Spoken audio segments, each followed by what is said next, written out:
Hi ladies and gents, Pond here with another video for Rise of Empires, Ice and Fire. Thank you so much for your previous likes, comments and subscriptions to the channel. If you haven't subscribed already, why not click on that button and ring the bell so you can get notifications whenever I'm dropping content on the channel. And as you can see from the title above me, it's day one of Eden. We're going to be looking at SX13 Eden Conga, what's new for this season, what are the hero banners, what are the Des done, what's the scoring. Let's get into it straight away. First off, matchups. Okay, we received the matchup guide for states 1 to 189 a couple of days ago. You saw on map 2 that there was Boss from state 37 in faction 1 with United to Conquer from 151, Best 106 and Peaky Blinders, against faction 2 which had XK from 120, state 73 Unity, the Warrior Smurfs from 138, Biggest Rude Word from 84. And then faction 3 had I-90, TUS from state 2, Generation 2 from 141, and This Is Sparta from 137. And then faction 4 had VIX from 127. Except today, VIX was not on map 2, it was on map 4. And I think TEQ have switched. Now, there's lots of rumours going around in the community about what's happened here. I don't have any hard facts for anyone watching this video, but what I would say is that if the devs are changing maps to suit specific players, then that is very disappointing, because I don't know how they can possibly weigh up the wants of like one individual or one even alliance against those of every other player that was going to be on not one map but two maps. It's affected both map 2 and map 4.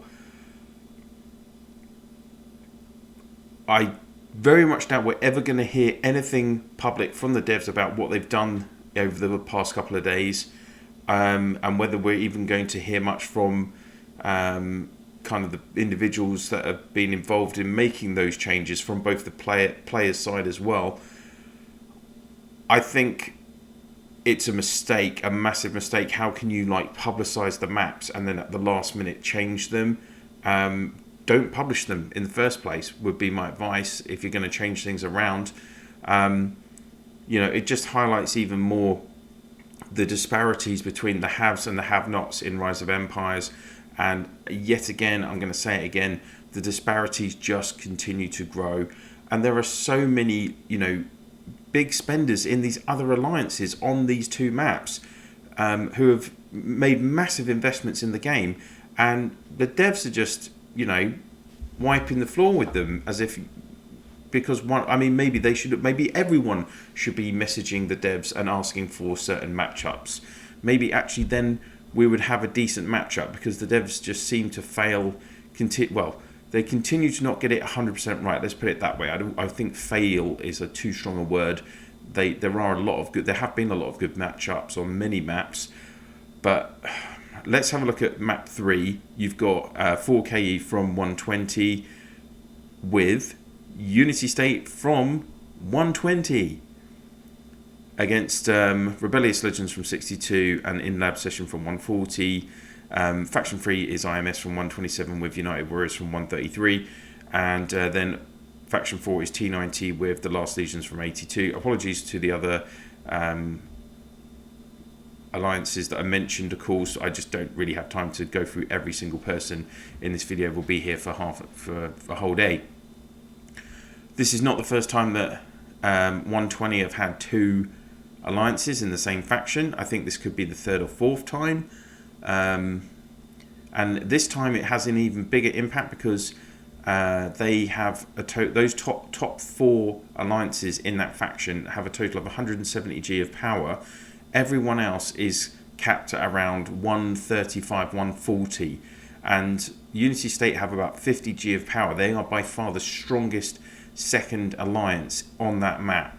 So there is a big disparity, and the devs can't come out and say that they've really matchmaked map 3, because it's not even, and there's other matchmaking elements where they're out by 10, 15, 20 G as well. So I think the matchmaking's actually got worse compared to last season. Let's just very quickly look at a few other maps. So obviously map 4 does have RWU from 90 in it. It's got Badass Immortals from 177, IMM from 47, and then of course it has VIX from 127 now. We are over in map 7, faction 4. You can see Deep in Contact from 55. We're playing with Flame of the Phoenix from 114. Bang Bang Team from 84, United 174, a few other guys as well. Already chatting to them the last 24 hours. Last 24 hours. So we're not the strongest faction, I don't think, on this map.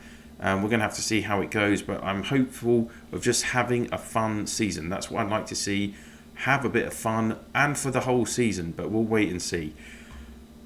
Let's look at some other maps. So obviously we go into the next grouping. These guys are all going to be doing, they're all doing SX11 this season, and the top map in this zone seems to be map 14, with Existence of Row from 265, Win from 284, the Royal Family from 219, and then New World Robbers from 277. Along with then in map 15 we've got the Sith from 265. Obviously 265 is one of these elite states. They're up against New SX from 277, Jedi Knight Alliance from 265, so two 265 alliances in that on that map, and then we've also got XID from 284. Again on map 16 we've got Killing for Fun from 277 up against EGD from 265, who also have Fight with Honor from 265 on their map. So another key power state which has got two alliances from the same from their state on the same faction. Let's see how it pans out. Kings Will Reign from 289 are in faction 3, and then Who Has Banner is on, I love that name, is on faction 4, and they're from 293. And then finally on to the last groupings, which I think is 296 to 360. You guys are also doing SX11 by the looks of it, and the top map in this zone is map 24, which has got VGC from 307 up against Ultra Instinct from 346, Thugs from 330, and Road Squadron from 343. Map 25 has got Zero Remorse from 335, Nobody Left Behind from 358, Team Happy from 299, and Farmers in Asia from 347. So let's see how we all get on this season, guys. Those are the matchups for the season. I hope everyone does. Oh, I didn't actually show, sorry, apologies. There we go. There's the matchups from 296 to 360. I hope everyone does have a really enjoyable season, no matter what map you're on, and you can make the most of SX13 for those of us in the oldest states, and SX11 for those of you in those middle states. Back onto the gameplay. So let's go straight into our Reign of Chaos menu. SX13 Eden Conquer. Quests for Reign of Chaos and the guild missions are back, same as normal, nothing new there. Seasonal challenge, it's got this two-tiered level of premium on it again, Elite Challenge and Epic Challenge. I have purchased both this season from the start. Quests seem to be the same so far, rewards seem to be very similar. Of course, the one thing everyone wants to know is what you get for level 50 from the Epic Challenge. It is an Emerald Knight this time, so we had Icy Knight last season. The attributes are the same, Chaos Might plus 12% and Chaos Resistance plus 9%. Into Privilege, of course we had this issue with it not calculating the total privileged extra XP and honor that was supposed to be available to the players who had unlocked both Elite and Epic challenges. Hopefully the devs have got that sorted from day one this season. Too early to tell just yet. Faction mission, it's back again. It looks very similar. You know, they've changed the logos for the different empires, fair enough. Everything else appears to be the same functionality as before. One little tip for you guys, I would suggest you try and focus on one faction on day one, because once you get to level 4 you get 50,000 construction materials. That's going to help you build up your workshops quicker, particularly if you're free to play. Faction intel, so we're still going to get the same kind of rewards with honor points all the way up until we've unlocked 60 chests, and currently it's saying an X12 legendary recruitment selection card, but I would expect that that's going to change to be an X13. On we go to the guild. This menu just seems to be the same as previously. Let's have a look at the guild list for those of us in Tankyar. So we've got FX U74, then DIC. I'm also with BBT, NIB, PEO, BDB, UES, LHG, and then Russian Gods of Word. These other two don't seem to be active at all. So 10 guilds as usual. Generally, that's what you're going to find active, and of course the usual talk about merging together and consolidating power has already begun. That's the kind of whole tactical element of half the tactical element of an Eden season is actually working out how you're going to consolidate your faction, particularly key when you're up against 3 other factions on the map, 4 factions in total, of course. Let's go on to season rewards. Right now, correct me if I'm wrong, I'm sure you will. For me, I can't see, so there's this new drop down menu which has got faction rank and guild rank, and you've got 10 guilds, so the top 10 guilds will get rewards. That's the same as last season. Faction rank, you can select it, but I haven't been able to find any changes. Now, last season, obviously, we did get separate rewards based on our faction rank. That appears to have gone, which is really disappointing because there were some good extra chances to get more tickets. And it seems to be, either this needs to be updated because it's not correct at the moment, or they've also, as you can see here, put in a rankings reward, but this is just for personal merit, and currently there's only three rankings. Now ranked 1 gets 30 super recruitment tickets, a mysterious gift, which I'm guessing will be like one of these time limited castle skins. You get 200 million resource bundle, which for most players is negligible at this time, even for rank 1. And then rank 2 gets 25 tickets, rank 3 gets 20 tickets. And then the current ranking is based on the whole map. So I can't believe they're going to include a reward system that is only going to reward 3 players out of several thousand. But there you go. Personal achievements back as well. Same as previous seasons, and they do have the X13 ticket selected as usual. Got to get either 10,000 personal achievement for this bottom level unlock, and then the 15,000 points for the top. Should be pretty, if you're active and play every day, you should be able to do this by completing all the kind of RSC quests, etc. On to season hero preview. Of course, we've got this X1 to X5 legendary recruitment selection card back again, which everyone hates. Then we've got the 2 banners, X13 legendary recruitment. We're up to, we're going to have a 1 in 11 chance of getting the hero this season, and it's SX4 upwards, all the way up to SX13. You can see on banner 1, Darius has been put in there with El Cid, Pepin, Farah, Healer, Hellfire, Rainforest, Reaver, Warden, Liberator, and Son of Ragnar. And then on banner 2, John is in with Pepin, Ballisterus, Arslan, Poison Master, Lust, Fortune Teller, Warhammer, Adolin, Ashen, and Skander. I would have liked, I think, should we really have these SX 4 to 7 heroes on here? And Warhammer and Adolin the wrong way round, by the way. I'm not sure. I mean, John doesn't synergize with any of these here, by the way. They put the heroes are on the wrong banners for the heroes they would synergize with as well. Well, actually, no, that's a lie, isn't it? Because John synergizes with Warhammer. So I guess that works. But I don't know. I guess that works. I don't know how you would have done that any fairer, actually, to be fair, based on the current banners the way they are.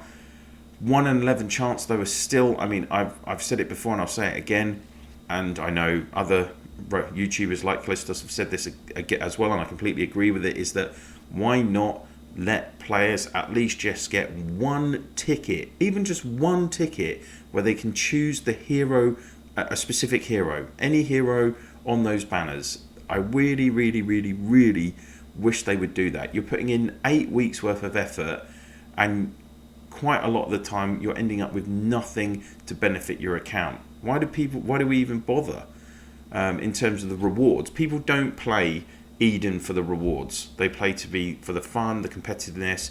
You know, you can kill all your troops and then they come back again. People don't play for the rewards, no way. Honor coins are useful, I guess, but these tickets not so much. So that is season rewards. Just another note is that you do need to accumulate 1 million merit points for you to be able to claim the rewards as well. That's what you're going to see on this scrolling message down below. And then we have got faction info.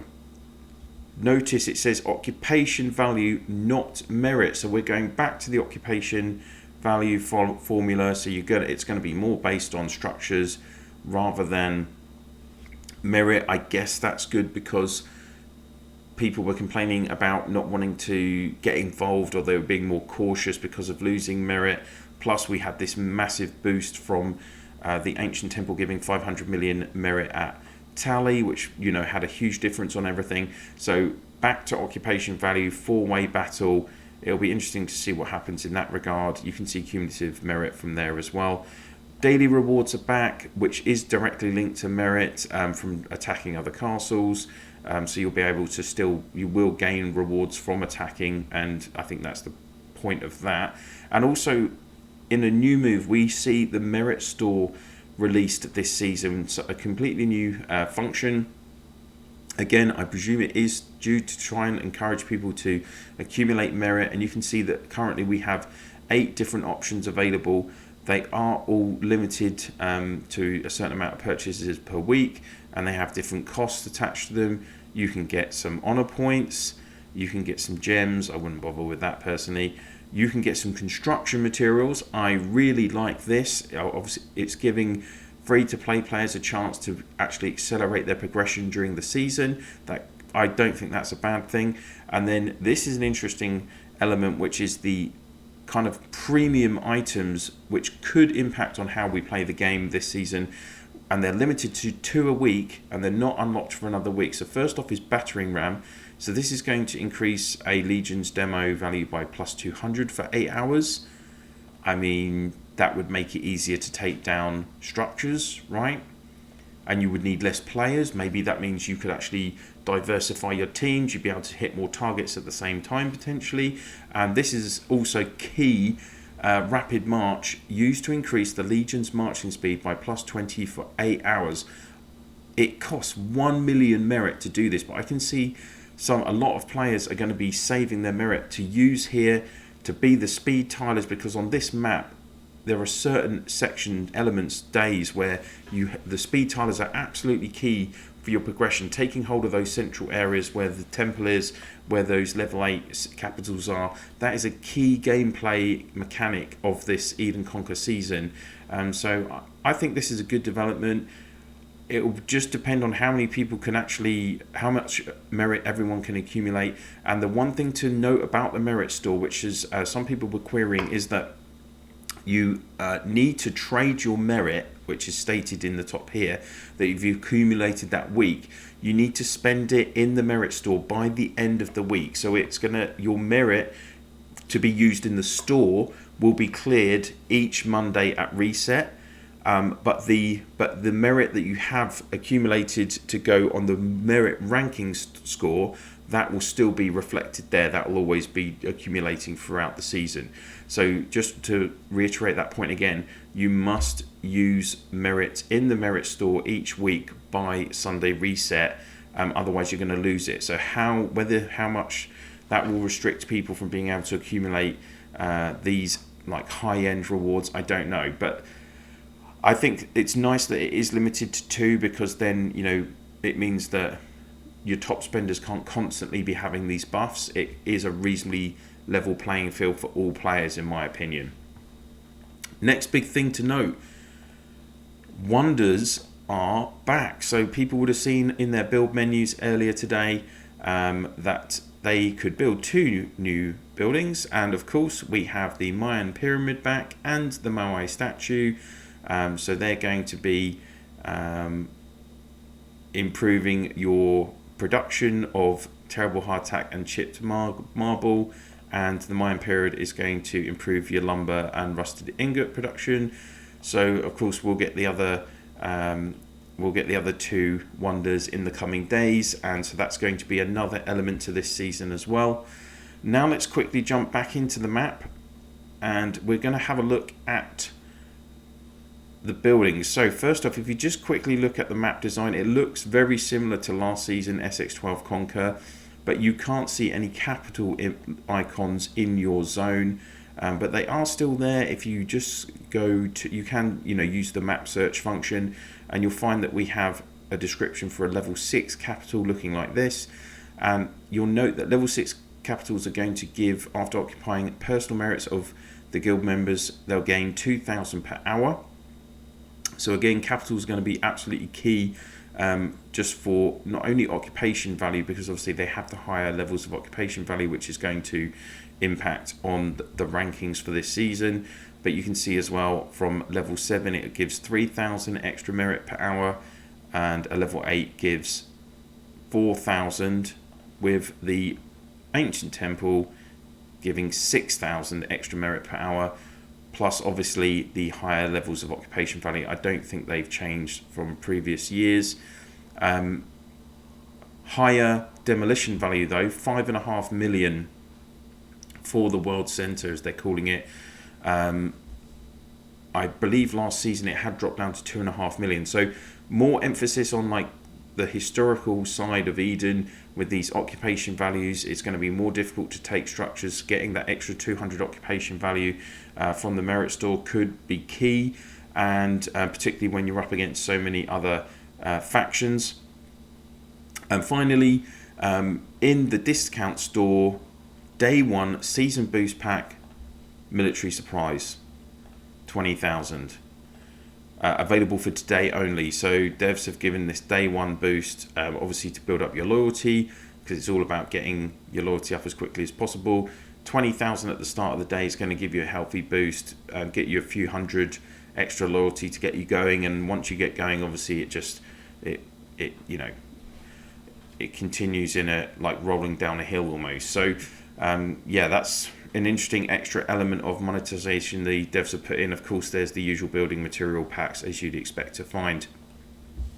Wow, so much covered already, guys. Just individually for me, I'm up to 133 spec points. I've used them how I usually do. I'm not going to cover that in this video because I've shown you many times before. Extra processing queues, all the maxed extra loyalty, and then I like to go heavily invest in green up for the extra production, and then whatever's left I go green left down. But I know some people use other ways, but that's how I like to do it. And yeah, I'm just hoping to gain as many levels as I can. It's really difficult. Let's just look at my specialization. I need 104 million to get to level 134. So it's going to be a long old slog. I'm looking forward to this season. I hope we're on quite a reasonably balanced map. I'm looking forward to, seems like a good bunch in our faction as well. And I know there are a few unanswered questions in this video, so I will try and get some answers in the coming days and just give some feedback to the devs on those tweaks.